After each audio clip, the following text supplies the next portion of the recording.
Luxury Freddie Sherman here, again driving a Tesla after never having driven one. Now I've driven two in the past couple weeks. This is the 2022 Model 3 dual motor.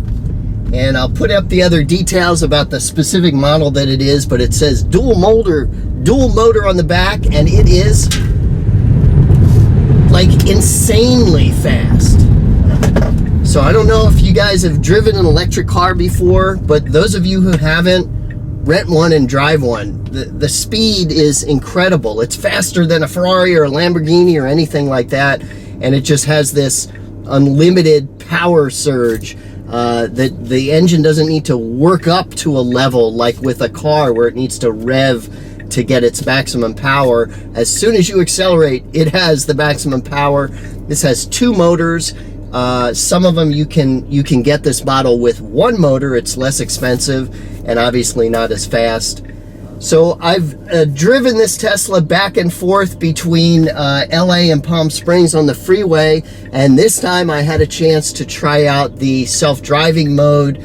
I'm not using it, like, I don't know if this has the full self-driving where you can put a destination and just sit there and let it drive itself, but it has basically adaptive cruise control and automated steering, including on surface streets.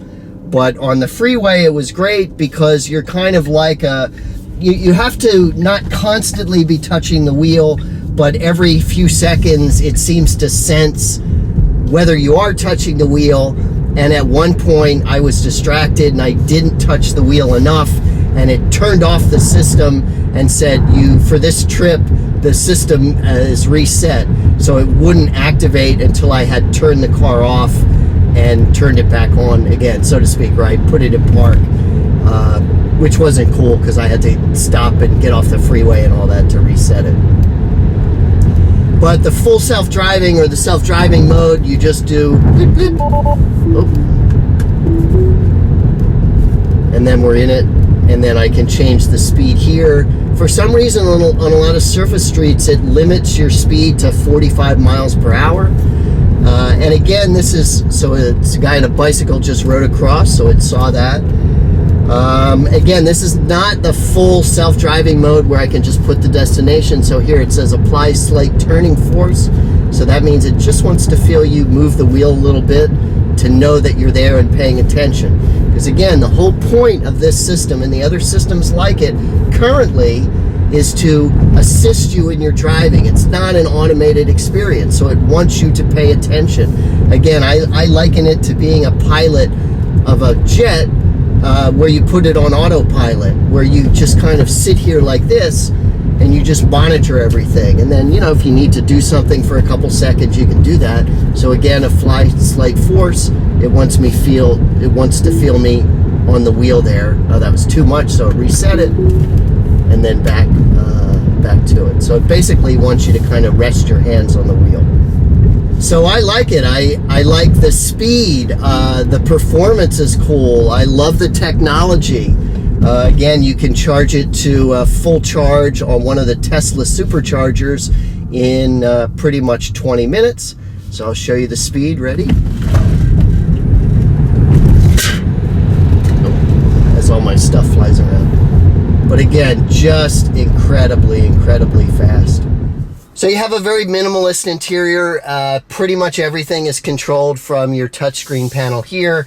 You do have a few little wheels and buttons on the steering wheel, and then you have your turn signal and your shift lever, as well as your autopilot engage. Okay, and then everything here, all the stuff you can control on the car, everything from all the charging to window locks and the mirrors and that kind of stuff. You have a good place for your phone there, and then you have a deep, caddy here to put stuff in, and then you have a big center console as well. Comfortable seats, and then you have a sunroof doesn't open, but you have a whole glass roof across there.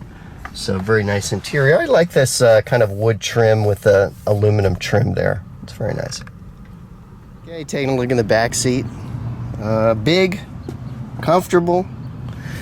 You do have USB-C chargers and your vents over there.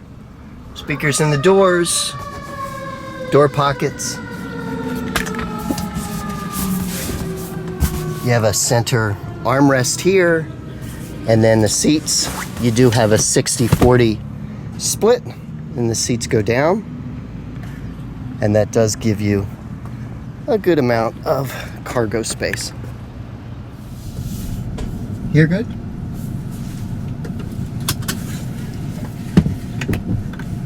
Okay, so that's the final step. So the return is right here next to the airport, and you just drive up, and then a gentleman here will check you in and then give you a receipt, and then you can just go in the terminal and go. Easy, budget, PSP.